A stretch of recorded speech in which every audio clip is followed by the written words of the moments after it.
السلام علیکم ناظرین، آج ہم لوگ تعلیم الاسلام کے تیسرے حصے سیکھیں گے۔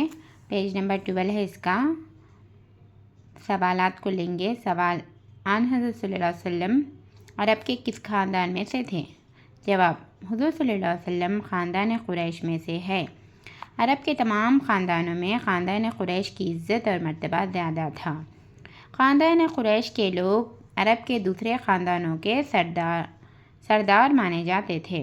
پھر خاندان قریش کی ایک شاخ بنی ہاشم تھی جو قریش کے دوسری شاخوں سے زیادہ عزت رکھتی تھی۔ حضور صلی اللہ علیہ وسلم اسی شاخ یعنی بنی ہاشم میں سے تھے۔ اسی وجہ سے حضور صلی اللہ علیہ وسلم کو ہاشمی بھی کہتے ہیں۔ سوال: ہاشم کون تھے جن کی اولاد بنی ہاشم کہلاتی ہے؟ جواب: حضور صلی اللہ علیہ وسلم کے پردادا کا نام ہاشم ہے۔ آپ کے نسب کا سلسلہ اس طرح ہے: محمد بن عبداللہ بن عبد المطلب بن ہاشم بن عبد المناف۔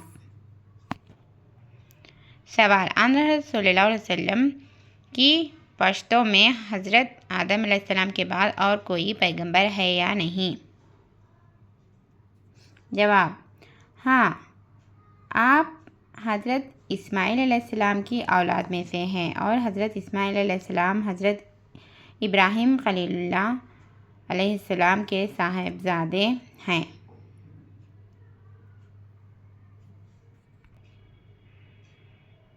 ان دونوں کے علاوہ حضرت نوح علیہ السلام اور حضرت ادریس علیہ السلام اور حضرت شیس علیہ السلام حضور صلی اللہ علیہ وسلم کے نسب کے سلسلے میں داخل ہے۔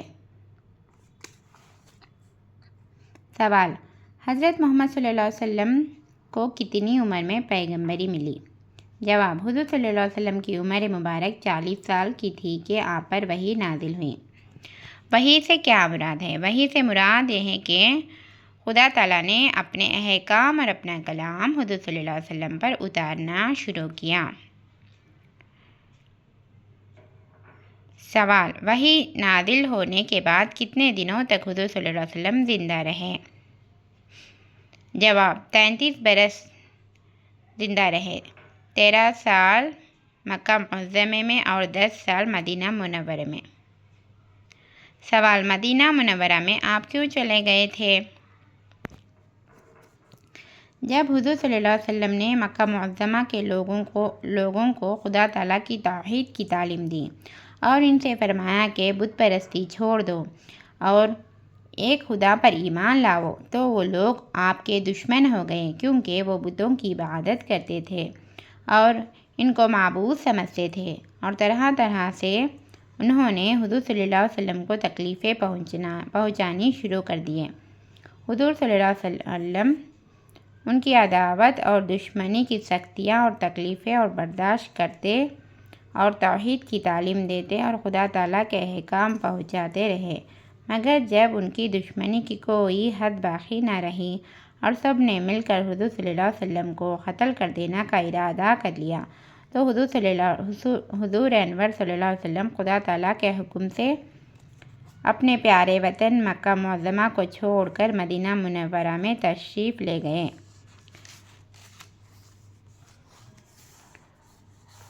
مدینہ کے لوگ پہلے مسلمان ہو چکے تھے اور حضور صلی اللہ علیہ وسلم کے مدینہ میں تشریف لانے کے نہایت مشتاق تھے۔ جب حضور صلی اللہ علیہ وسلم مدینہ منورہ میں پہنچے تو ان مسلمانوں نے حضور صلی اللہ علیہ وسلم کی اور حضور صلی اللہ علیہ وسلم کے ساتھیوں کی اپنی جان و مال سے مدد اور اعانت کی۔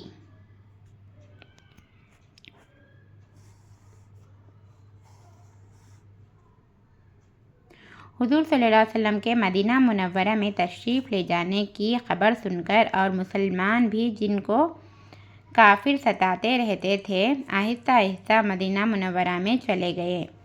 آن حضرت صلی اللہ علیہ وسلم کے مکے سے مدینہ منورہ چلے جانے کو ہجرت کہتے ہیں، اور ان مسلمانوں کو جو اپنے گھر بار چھوڑ کر مدینہ میں چلے گئے تھے مہاجرین کہتے ہیں، اور مدینہ کے مسلمان جنہوں نے آن حضرت صلی اللہ علیہ وسلم اور مہاجرین کی مدد کی تھی انہیں انصار کہتے ہیں۔ آج ہم لوگ حضور صلی اللہ علیہ وسلم کس خاندان سے یہ سیکھے اور ہاشمی کسے کہتے ہیں یہ بھی سیکھے، بہت سارے سوالات سیکھے۔ آپ لوگ ہمارے چینل کو سبسکرائب کر لیجئے۔ اللہ حافظ۔ السلام علیکم ورحمۃ اللہ وبرکاتہ۔